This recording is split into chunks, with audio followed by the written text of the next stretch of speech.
మిత్రులారా, మనము ఒకటి గ్రహించాలి, సబ్కా మాలిక్ ఏక్ సాయిబాబా స్లోగన్. అందరి యజమాని ఒకడే, వాడు రాజకీయ నాయకుడు. ఛానళ్ళన్నీ వాళ్ళే కదా, రాజకీయ నాయకులే కదా, పార్టీలు పెట్టినాయి కదా ఛానళ్ళన్నీ.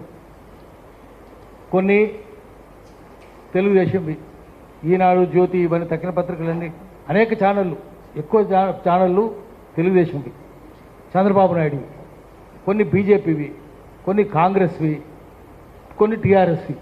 రాజకీయ పార్టీలే. హాస్పిటల్ కూడా వాళ్ళే, హాస్పిటల్ అంటే వాళ్ళే కదా. కొండా విశ్వేశ్వరరెడ్డి అపోలో, కామినేని కిమ్స్ చంద్రబాబు నాయుడు, యశోద కేసీఆర్. ప్రైవేట్ హాస్పిటళ్ళు, ప్రైవేట్ కాలేజీలు అన్నీ వాళ్ళే. అందుకని మొత్తం నాశనం చేస్తారు. గవర్నమెంట్ ఏం నాశనం చేస్తారు? గవర్నమెంట్ హాస్పిటల్ ఎందుకు నాశనం అయితే వాళ్ళు ప్రైవేట్ హాస్పిటల్కి పోతారు. వాళ్ళ జేబులు నిండుతాయి, వాళ్ళ తిజోరీలు నిండుతాయి, జనం చచ్చిపోతారు. అందరూ వీళ్ళు కలిసే ఉన్నారు, అన్ని పార్టీ వాళ్ళు కలిసే ఉన్నారు. ఎవరు ప్రజలు నోరిపోద్దు, పేదోడు మాట్లాడొద్దు, ఎవరికి సత్యం తెలియవద్దు, అన్ని దొంగ వార్తలే రాస్తారు. ఒక పార్టీ వాడు ఇంకో పార్టీని తిట్టినట్టు చేస్తాడు, ఇంకో పార్టీ వాడు ఇంకో పార్టీని తిడతాడు. అరే నువ్వు లంగవరా అని ఒక రాజకీయ నాయకుని అంటాడు. అది నిజమే, లంగనేవాడు. వాడు నువ్వు దొంగవరా అంటాడు. ఇది కూడా నిజమే, వీడు కూడా దొంగనే. ఈ దొంగలు లంగలు ఏమన్నా రాయాలన్నా, వినాలన్నా? మనం పేపర్లు ఎదుర్కొంటాయి. పేపర్లు దొంగ వార్తలే కదా. హాస్పిటల్లో వైద్యం లేదు, ఒక్క పేపర్ రాస్తుందా? బడులలో చదువు లేదు, ఒక్క పేపర్ రాస్తుందా? కూలి పని చేసే వాళ్ళు చచ్చిపోతున్నారు, యాక్సిడెంట్స్ అవుతున్నాయి, రోడ్లు ఉడిచే వాళ్ళు యాక్సిడెంట్ అవుతున్నాయి. వంగి వంగి నడుములు పొయ్యి, దుమ్ము పీల్చి రోడ్లు ఉడిచే వాళ్ళు కామాటీలు, దుమ్ము రోగం వచ్చి హాస్పిటల్ పడితే పైసలు కూడా లేవు. 11,000 రూపాయలు, వాళ్ళు 11,500 వాళ్ళ జీతం. ఎప్పటి నుంచి? 22 ఏళ్ళ నుంచి కాంట్రాక్ట్ వర్కర్సు, అవుట్సోర్సింగ్ వర్కర్స్ 11,000. 6 నెలలు జీతాలు లేవు, ఒక్క పేపర్ రాస్తుందా? ఏమైతే చచ్చిపోతున్నారు కదా. ఒక్కడు రాయడు, సత్యాలు రాయరు, దొంగల వార్తలే రాస్తారు. ఎందుకంటే ఆ పత్రికల యజమానులందరూ దొంగలు కాబట్టి. దొంగలు లంగల్ లఫంగల చేతుల్లో పత్రికలు ఉన్నాయి, టీవీలు ఉన్నాయి. ఇప్పుడు ఇది మనం ఇంత పెద్ద ఇష్యూ అవుతున్నది.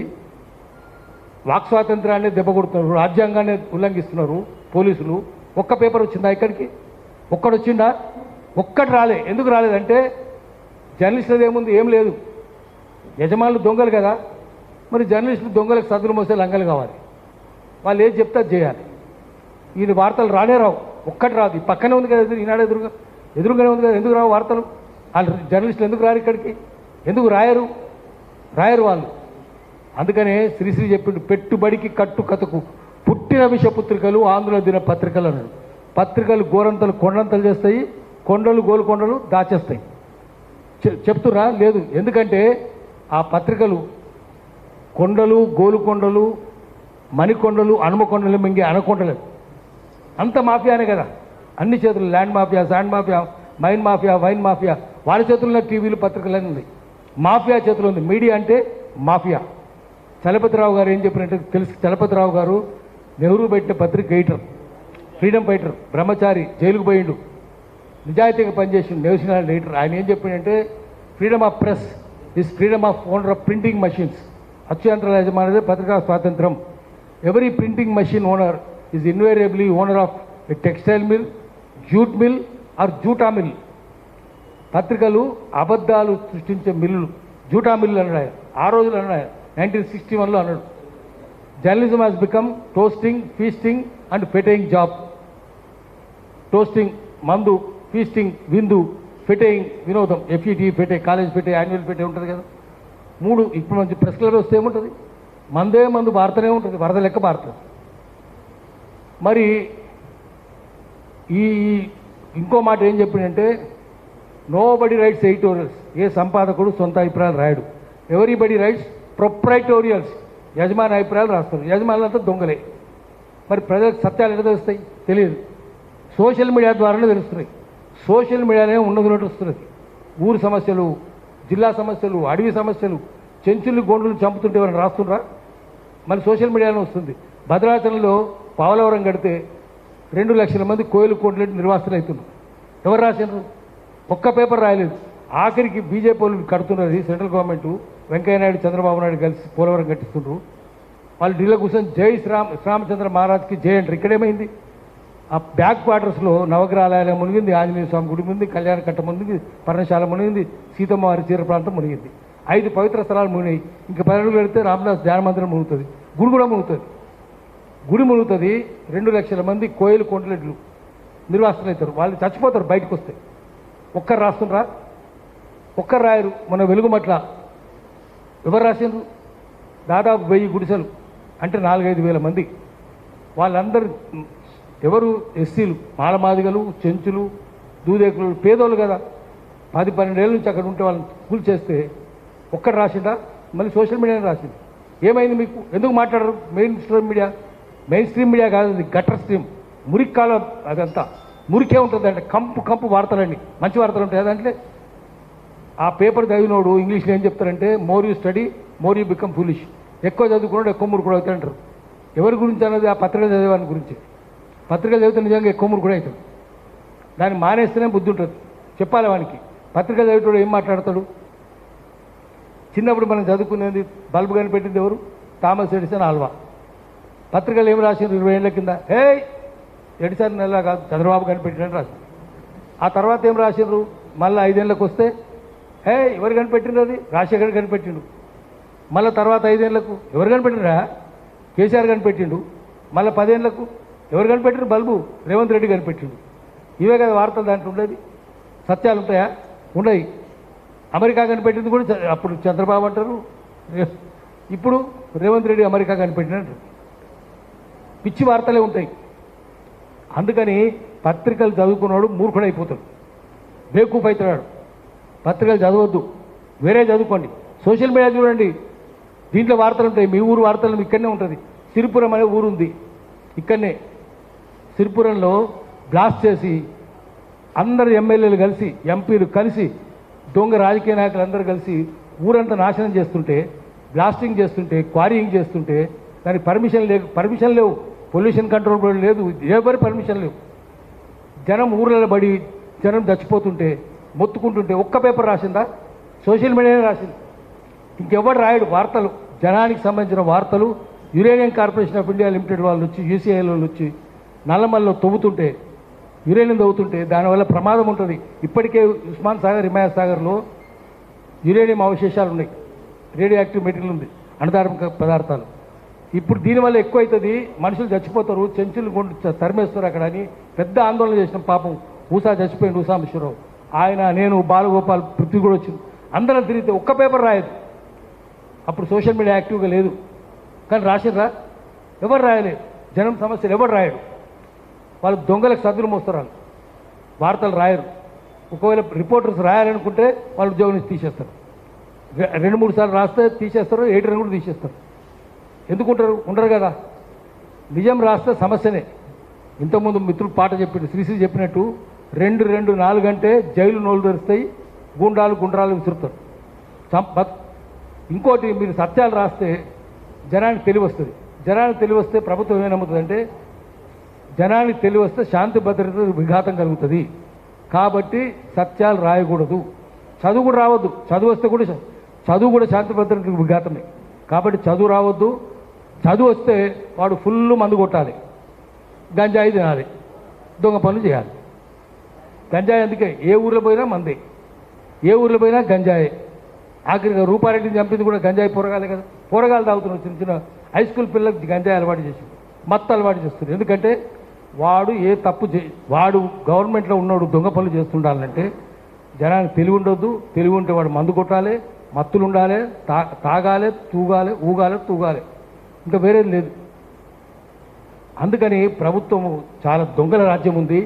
దేశంలో డెమోక్రసీ లేదు. డెమోక్రసీ అంటే రూల్ బై పీపుల్ ఉందా దేశంలో? దేశంలో పొలిటికల్ సైన్స్లో ఏం చెప్తారంటే దాన్ని క్లెప్టోక్రసీ అంటారు. KLEPTO, క్లెప్టోక్రసీ అంటే రూల్ బై థీవ్స్. దొంగల రాజ్యం ఉన్నది. ప్రజాస్వామ్యం ఉందా? 543 మందిలో మంచోడు కనిపిస్తుండా? ఎంపీలలో అందరు దొంగలే. ఒకవేళ మంచోడు కనిపిస్తామని చెప్తాకూడదు, ఆమె ఎందుకున్నారు అంటే ఏమైనా చేస్తారా? వాడు కౌరవుల సభలు అందరు దొంగలే కదా. 4 మంచోళ్ళు ఉంటారు కదా. భీష్మాచార్యుడు, ద్రోణాచార్యుడు, కృపాచార్యుడు, అశ్వత్థామ మంచోళ్ళే కదా. ఏమైనా చేసిర్రా? వాళ్ళు చెప్తూ కొట్టాలి కదా. కుక్క సాగు చేశారు కదా. వాళ్ళు జూదం ఆడుతుంటే తప్పని చెప్పిర్రా? అనలేదు కదా. బట్టలు భార్యను పెడితే జూదంలో తప్పని అన్నారా? ధర్మాన్ని అనలే కదా. బట్టలు చెప్తుంటే చూస్తూ కూర్చున్నారు కదా, తప్పన్నారా? అనలే కదా. మంచోళ్ళు కూర్చుంటే అట్లే ఉంటారు. అందుకే నలుగురు కుక్క చావు చచ్చిరా లేదా? బాణాలు పెట్టుకొని యుద్ధరంగంలో పండుకొని నక్కలు బీక్తుంటే చచ్చినోని సగం చచ్చినోని గద్దలు బీక్తుంటే వాడు అరుస్తుంటే కలత నిద్ర దుస్వప్నం ప్రశాంతంగా చచ్చిర్రా? కుక్క చావే చచ్చారు కదా. అందుకని నలుగురు ఎవడని ఉంటే ముందు మంచోడు ఎవడంటే చెప్పండి, చెప్తా కొడదామని. ఎందుకు పోయినా దొంగల సభలకని చుక్కరామయ్య గారు పోయారు కౌన్సిల్కు. ఏమైనా చేసిండు ఆయన మాటలు ఎవరు వినరా? మంచోడే కదా ఆయన, మరి ఏమవుతుంది? ఏం కాదు.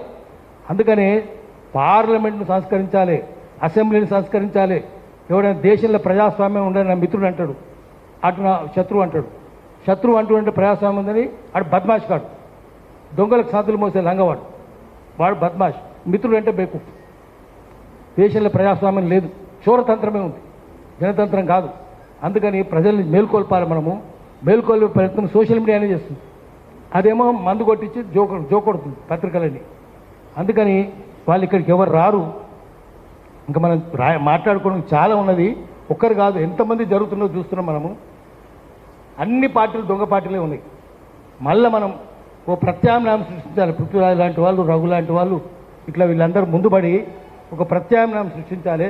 కులరహిత సమాజం, కులం ఉండొద్దు, రిజర్వేషన్లు వద్దని చెప్తున్నారు, సరే ఓకే, వేరే విషయం. ముందు కులం ఉండొద్దు. కులాలు ఉన్నాయి కదా, మరి గుళ్ళ పూజారులు ఎవరు 5,000 ఏళ్ళ నుంచి? అది రిజర్వేషన్లు కాదా? ఊర్లలో భూస్వాములు ఎవరు? ఒకే కులములు కదా, అవి రిజర్వేషన్లు కాదా?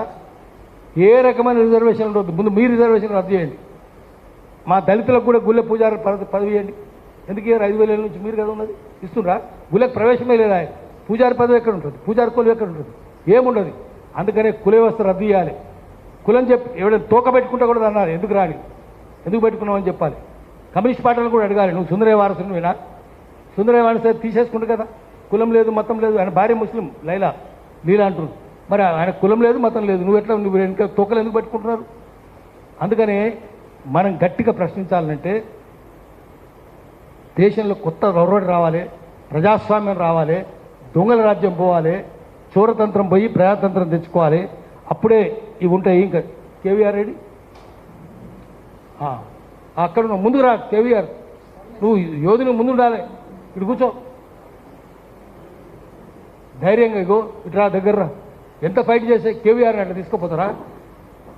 కేవీఆర్ భార్యను ఎత్తుకుపోయి పోలీసులు ఎంత ఆంధ్ర నుంచి వచ్చి చేసి ఎందుకు చేస్తారు? ఇదంతా ఈ దొంగల్ని ఏం చేయాలంటే అందరినీ ఇట్లా ఒక్క నిమిషం కనిపించిపో, ఇంకో ఇట్లా ధైర్యంగా ఉండాలి. ఏం చేసినా, కొట్టినా, తనినా, జైల్లో పెట్టినా, చిత్రహింసలు పెట్టినా, భార్యను కొట్టినా ధైర్యంగా ఉన్నాడు కదా. ఇట్లాంటి ధైర్యస్తులు కావాలి తెలంగాణకు. ఇది చేద్దాం మనం అందరం, ఇట్లాంటి వాళ్ళని పెట్టుకుందాం, ఆదర్శంగా పెట్టుకుందాం. దొంగల మీడియా వద్దు మనకు, చోరతంత్రం వద్దు, జనతంత్రం తెచ్చుకోవాలి. దేశంలో ఒక ప్రత్యామ్నాయం సృష్టించాలి. తత్వవేత్తలు అనేక రకాలుగా సమాజాన్ని విశ్లేషిస్తారు, కానీ ఏం చెప్పింది ఫిలాసఫర్? తత్వవేత్తలు సమాజాన్ని రకరకాలుగా విశ్లేషించవచ్చు, లాభమైంది. ఆ సమాజాన్ని ఎట్లా మార్చాలి అది ముఖ్యం. How to change the world అది ముఖ్యం, ఇంటర్ప్రిటేషన్ కాదు. అందుకని మనం ఈ మీడియా ఇట్లా జరుగుతూనే ఉంటుంది. మనం మౌనంగా కూడా ఉండొద్దు. మౌనంగా ఉంటే కూడా కుమ్మక్క అయినట్టు లెక్క. రాజగోపాలాచారి చెప్పిండు, భీష్ముడు ద్రోణుడు కృపాచార్యుడు అశ్వత్థామ కుక్క సాగు చేస్తుంటే మేము ఒక్క తప్పని చేయలేదు, మాకెందుకు ఈ దరిద్రం, ఇంత చావు, ఇంత ఘోరమైన చావు ఎందుకంటే రాజగోపాలాచారి రాసిండు. ద్రౌపది అవమానం జరుగుతుంది, మీరు మౌనంగా ఉన్నారు. మీ పేరు చెప్పినా మౌనంగా ఉన్నారు. Silence is connivance, connivance is betrayal, betrayal is sin, sin is punishable offence. కాబట్టి కుక్క సాగు చేస్తారని చెప్పిండని చెప్పారు. కాబట్టి రిలీజ్ ఆఫ్ మహాభారత చిక్ ప్రశ్నల పుస్తకంలో ఉంది. ఇప్పుడు కూడా అంతే, సమాజంలో తప్పు జరుగుతుంటే మౌనంగా ఉంటే మీరు కుమ్మక్కైనట్టు లెక్క. కాబట్టి మనం ఉన్నది ఉన్నట్టు చెప్పాలి. చెప్తే మనకు సమస్యలు రావచ్చు, దానికి అన్నిటి సిద్ధపడే పోవాలి. మనము అందరూ తయారు చేసుకోవాలి. ఒకటి మనం అందరం కలిసి చేయాల్సిన పని ఏంటంటే ప్రజల ఉమ్మడి రాజకీయ చైతన్యం సృష్టించాలి. Collective political consciousness of the people, ఉన్నది ఉన్నట్టు చెప్పాలి.